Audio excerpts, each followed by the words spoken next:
Assalamualaikum warahmatullahi wabarakatuh. Bertemu lagi dengan saya di pertemuan 12, Ibu Endang Warsiki yang akan memberikan materi tentang peraturan dan batas migrasi sesuai dengan standar Eropa.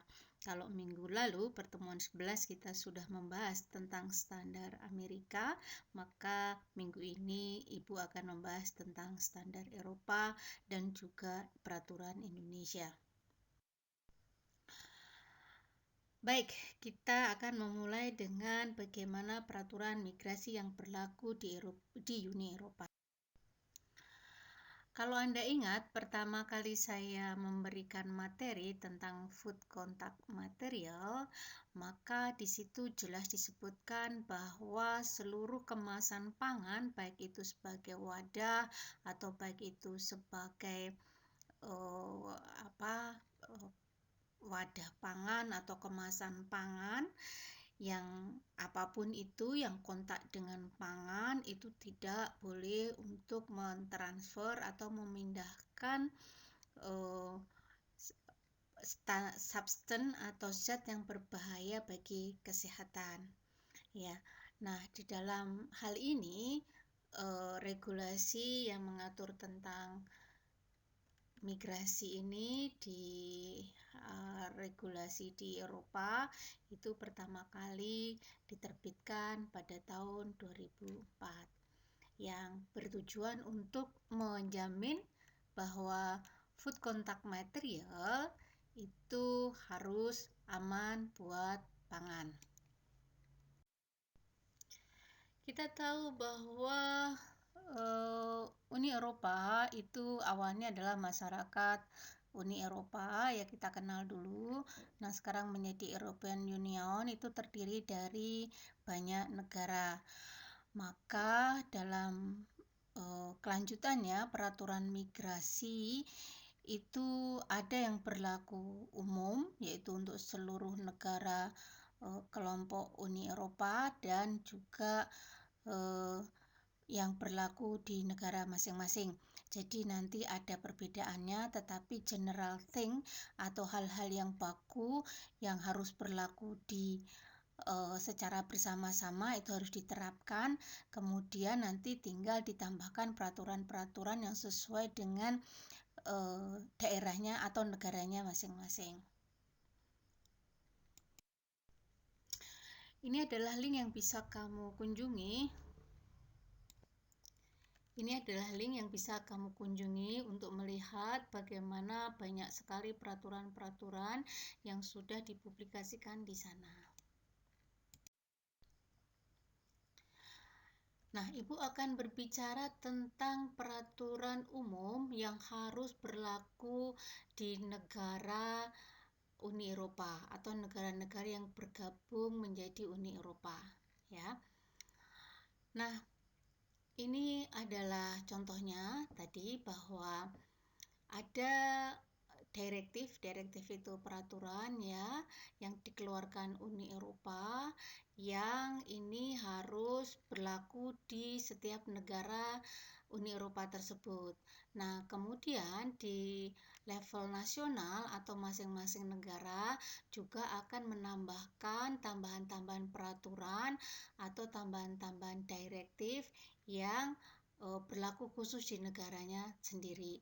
Nah, semua ini menjadi peraturan Uni Eropa. Ini adalah contoh ya beberapa direktif dan regulasi yang berlaku di European Union ya. Yang sangat terkenal adalah ini ya nomor 82/711 masih EEC ya, masyarakat ekonomi Eropa ya, jadi masih Eropa Commission ya, bukan Eropa Union, karena ini terbit pada tahun 80-an, yaitu tentang method for testing migration from food and contact material. Nah, bagaimana peraturan Uni Eropa tadi dijalankan? Yang pertama adalah Anda harus bedakan dalam peraturan Amerika. Kalau peraturan Amerika itu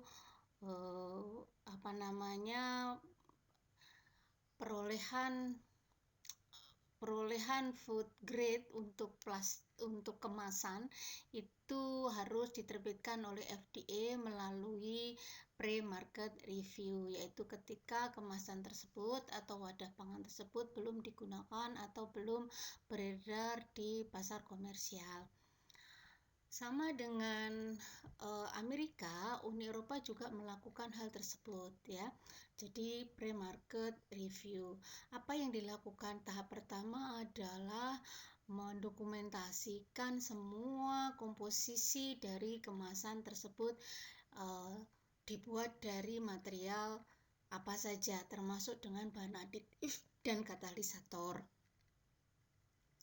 Nah, kemudian setelah itu diidentifikasi, maka daftar tadi dibandingkan dengan positive list. Apa itu positive list? Positive list adalah satu daftar bahan-bahan chemical yang biasa ditambahkan atau biasa digunakan untuk membuat bahan kemasan, di mana bahan-bahan tersebut diperbolehkan digunakan untuk pembuatan bahan kemasan tetapi dengan batas migrasi. Berbeda dengan negative list. Negative list adalah daftar bahan-bahan kimia atau substance yang dilarang ditambahkan pada pembuatan bahan kemasan. Nah, setelah tadi dibandingkan dengan positive list, jika bahan tersebut ada di dalam positive list, maka langkah selanjutnya yang harus dilakukan adalah mencari atau menelusuri bagaimana material itu digunakan pada produk nyata. Kenapa itu diperlukan? Seperti Anda ketahui bahwa uji migrasi itu harus memenuhi dari mensimulasikan pada kondisi atau penggunaan yang sebenarnya, sehingga nanti ketika kita mengetahui bagaimana material itu akan digunakan pada suhu berapa dan pada berapa lama, maka kita akan bisa mendefinisikan uji migrasi itu dilakukan pada kondisi tersebut. Nah, setelah itu maka kita bisa menghitung overall migrasi, yaitu adalah jumlah seluruh residu dari bahan kemasan yang direndam atau direndam dalam food simulan, dan juga migrasi spesifik atau specific migration yang nanti diidentifikasi residu-residu tersebut apa saja substance yang ada di dalamnya.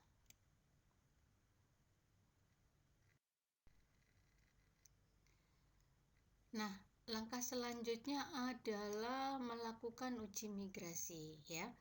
Tadi langkah pertama adalah mengidentifikasi komposisi bahan kemasan, kemudian dibandingkan ke dalam daftar positif, yaitu daftar di mana bahan itu diperbolehkan digunakan dalam pembuatan bahan kemasan atau tidak. Jika tidak, maka harus langsung ditolak. Jika boleh, maka harus dilakukan uji migrasi. Nah, uji migrasi sama dengan yang kamu lakukan di laboratorium dengan menggunakan food simulan, yaitu ada 4 food simulan ya. Adalah air, kemudian asam, alkohol, dan minyak ya, yang masing-masing disimulasikan menjadi air ya, 3% asam asetat dalam air, 10% etanol, dan juga 95% etanol dalam air sebagai food simulan pangan alternatif untuk lemak. Contohnya adalah ini.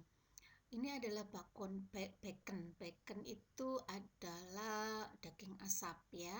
Daging asap, misalnya ada suatu kemasan yang digunakan atau suatu plastik yang digunakan untuk mewadahi bacon atau daging asap. Maka daging asap itu harus kita tentukan apa food simulan yang akan digunakan untuk uji migrasi. Bacon itu bersifat banyak air dan juga banyak minyak. maka food simulan yang cocok untuk mensimulasikan bacon dalam uji migrasi nantinya adalah air dan juga olive oil, atau juga 95% alkohol dalam air sebagai simulan pangan pengganti minyak atau lemak.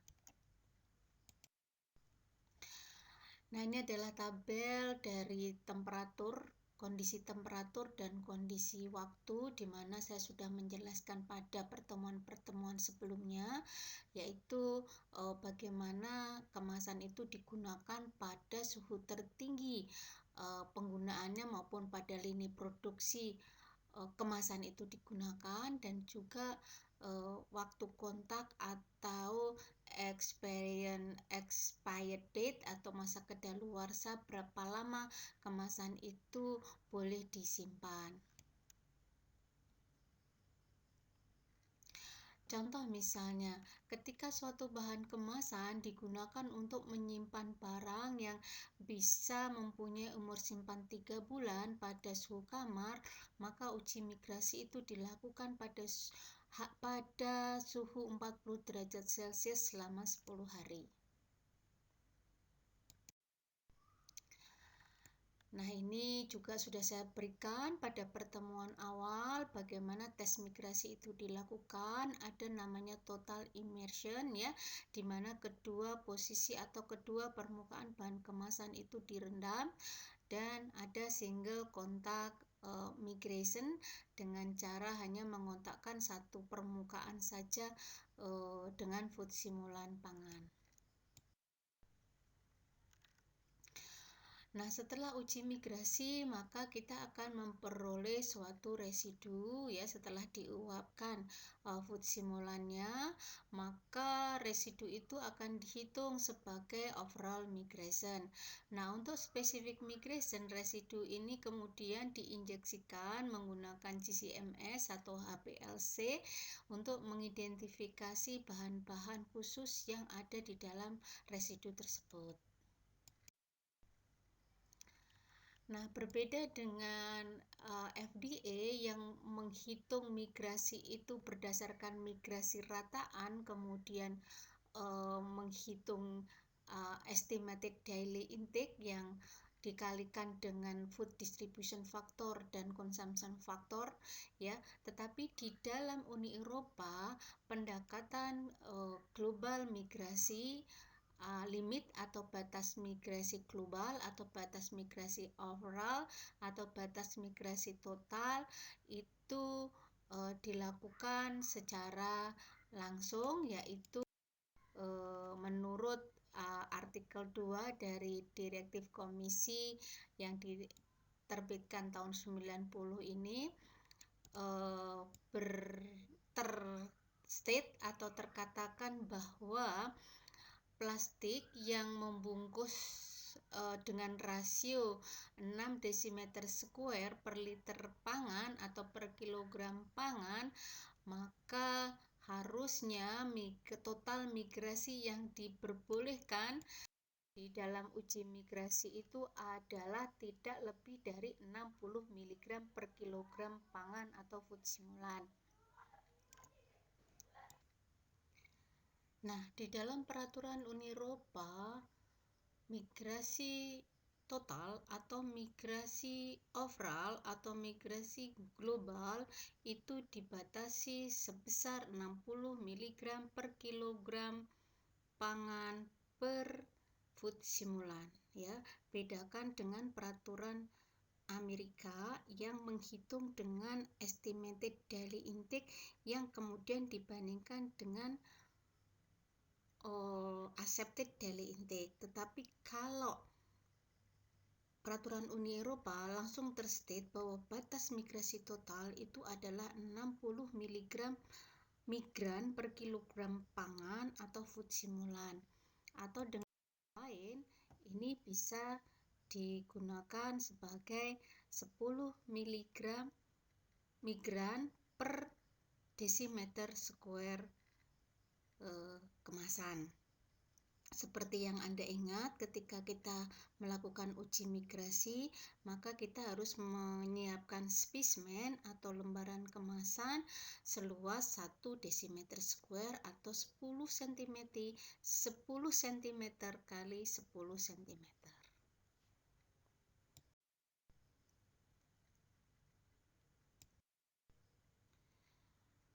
Oke, baik. Nah, bagaimana dengan migrasi spesifik? Migrasi spesifik itu ada daftarnya ya, yang tadi positif list tadi, yaitu menunjukkan jumlah substansi spesifik yang diperbolehkan bermigrasi dari bahan kemasan pangan ke food simulan ya. Jadi ada batas migrasi masing-masing komponen dari suatu migran.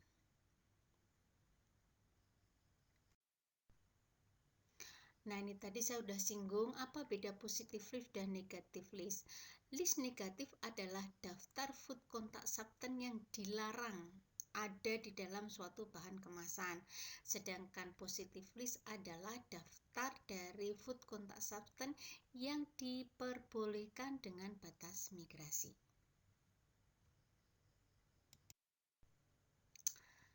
Ini beberapa hal yang menjelaskan, yaitu positif list dan negatif list. Anda bisa baca sendiri. Nah, ini adalah contoh ya. Ini adalah contoh dari suatu positif list ya. Contohnya misalnya vinyl chloride monomer, bahayanya karsinogen gitu kan, sumbernya apa, timbal dan lain sebagainya, dan seterusnya. Nanti ada yang namanya batas migrasi. Nah, ini migrasi spesifik. Batas migrasi spesifik itu bisa diunduh pada daftar positif list atau daftar positif tentang bahan-bahan yang diperbolehkan kontak dengan pangan dengan batas migrasi. Ini contohnya ya. Misalnya nomornya sekian. Nah, ini apa? Albumin. Nggak ada batas migrasi. Kalau yang ada batas migrasi maka ada di sini ya. Oh, ini nih misalnya SML, Specific Migration Limit dalam miligram. Dalam miligram kontaminan per kilogram pangan. Misalnya ini adalah 17, maka batas migrasi dari 224 trimethylhexan ya, 224 trimethylhexan ini, maka batas migrasinya adalah 1 mg per kilogram pangan atau final product. Ini adalah beberapa bahan pemikiran untuk pengembangan peraturan Eropa di masa yang akan datang, yaitu tentu aktif dan intelijen packaging. Karena yang dinamakan aktif packaging itu adalah kemasan yang ditambahkan sesuatu sedemikian rupa sehingga bisa memperpanjang proteksi dari suatu umur simpan produk ya. Nah, bahan yang ditambahkan itu tentu bahan chemical ya. Aktif itu dia akan mentransferkan sesuatu ke dalam produk. Nah, dipandang dari sisi migrasi, ini adalah migrasi ya. Migrasi yaitu pindahnya suatu zat tertentu dari kemasan ke produk. Tetapi pada kasus migrasi ya, pada kasus aktif, kemasan aktif, kalau dilihat itu adalah migrasi yang sebenarnya diinginkan ya. Dalam sejauh ini bahwa EU belum mengatur tentang aktif dan intelijen packaging. Juga misalnya kemasan daur ulang yang digunakan lagi untuk food contact material ini juga belum disusun ya. Terlebih lagi bahwa daftar positif itu perlu ditambahkan dengan perkembangan zaman, tentu akan banyak sekali aditif-aditif baru atau katalis-katalis baru yang digunakan dalam pembuatan suatu bahan kemasan. Baik, tadi saya sudah berbicara dengan peraturan Eropa, bagaimana dengan Indonesia? Indonesia sebenarnya mengadopsi dari kedua standar atau regulasi yang berlaku di dunia, yaitu dari Amerika maupun dari Uni Eropa. Di Indonesia, regulasi tentang pengawasan kemasan pangan itu di, di diatur atau badan yang mendapatkan kewenangan dalam mengatur keamanan pangan maupun keamanan kemasan pangan dan obat itu adalah Badan Pengawasan Obat dan Makanan, ya. Nah, di dalam establishing dari peraturan yang berlaku tentang migrasi di Indonesia, maka ada beberapa hal, ya. Ini dasar hukumnya adalah tentang Undang-Undang Pangan yang tahun 2018 itu sudah diamandemen, ya. Itu khususnya pasal 16 ayat 1 dan ayat 2, bagaimana bahwa pangan yang diedarkan itu tidak boleh, ya, dikemas ketika kemasan itu dapat melemaskan cemaran yang merugikan kesehatan manusia, dan juga bagaimana kemasan itu dilarang digunakan kecuali mengikuti peraturan-peraturan tertentu. Nah, ini semakin jelas seperti tadi pada direktif, ya, yang secara umum mengatakan bahwa bahan yang digunakan pada kemasan pangan itu tidak boleh mentransferkan bahan-bahan berbahaya dan keamanan penggunaannya harus dijamin, ya, dijamin oleh produsen kemasan. Nah, kemudian dalam kaitannya dengan peraturan yang mendasari terbitnya peraturan tentang pengawasan bahan kemasan adalah peraturan Menteri Kesehatan nomor sekian ini, ya, di mana tertulis di situ barang yang dipakai untuk mewadahi dan membungkus makanan baik berhubungan langsung maupun tidak itu tidak boleh memindahkan bahan berbahaya yang mungkin ada dari permukaan kemasan ke produk yang nantinya bisa membahayakan manusia. Baik, ini lanjutan dari peraturan, Anda bisa baca sendiri. Nah, ini adalah persyaratan-persyaratan wadah pangan yang diberlakukan oleh Badan POM, ya. Itu adalah bagaimana bahan itu sebenarnya mirip dengan peraturan Eropa maupun peraturan Amerika, bahwa yang pertama adalah bagaimana itu kemasan itu dibuat, komposisinya apa saja. Sayangnya pada saat ini Indonesia belum melakukan pre-market review atau memperlakukan peraturan pelegalan atau claim food grade sebelum kemasan itu diedarkan.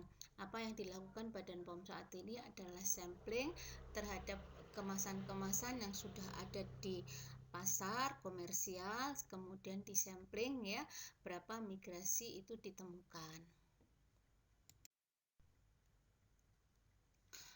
Nah, ini adalah peraturan Badan POM yang sangat terkenal dalam mengatur migrasi, yaitu nomor sekian yang diterbitkan pada tahun 2011, di mana terdiri dari 7 bab dan 13 pasal, ya. Tentu ini adalah isi dari bab-bab tersebut. Tapi yang terpenting sebenarnya adalah, ya, yang mendasari adalah pasal 16 ayat 1 dan ayat 2, yaitu orang yang memproduksi pangan yang diedarkan dilarang menggunakan bahan apapun sebagai kemasan pangan yang dinyatakan terlarang dan atau yang dapat melepaskan cemaran yang merugikan atau membahayakan bagi kesehatan manusia.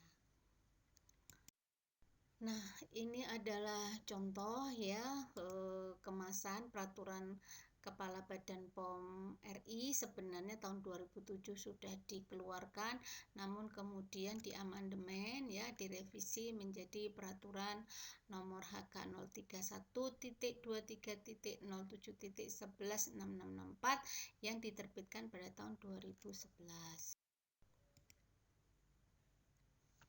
Terdiri dari 77 bab dan 13 pasal babnya itu ya.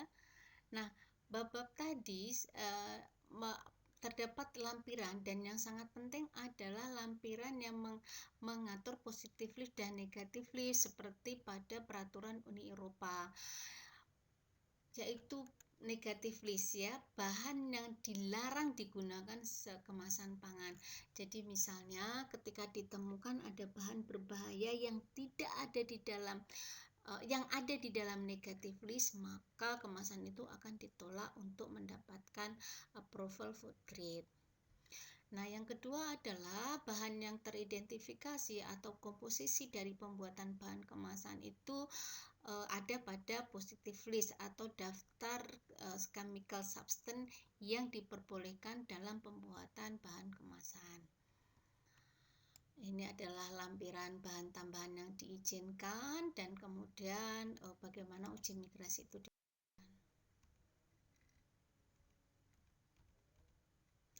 Ini contoh ya, dalam lampiran 1 bagaimana negatif list itu daftarnya adalah seperti ini. Jadi nomor 2 sampai nomor 51 ini adalah saya buat ya dari long list dari positive list, long list dari negatif list, di mana substan ini tidak boleh digunakan dalam pembuatan kemasan dengan bahan apapun. Nah, kemudian ini juga ya bahan tambahan yang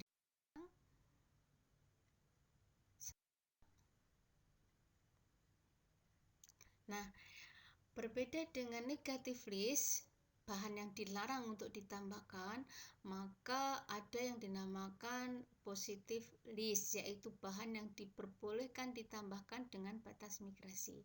Misalnya resin melamin formaldehid itu boleh memigrasikan atau ada zat yang berpindah, misalnya monomer melamin tersebut diperbolehkan selama batas migrasinya itu memenuhi persyaratan yang diatur di dalam peraturan Badan POM tadi. Ini tipe pangan, saya tidak usah berlama-lama dengan tipe pangan. Ada pangan berasam, pangan berair, dan pangan beralkohol, dan pangan berminyak. Nah, ini adalah beberapa SNI kemasan yang sudah ada di Indonesia yang dijadikan acuan untuk melakukan uji migrasi.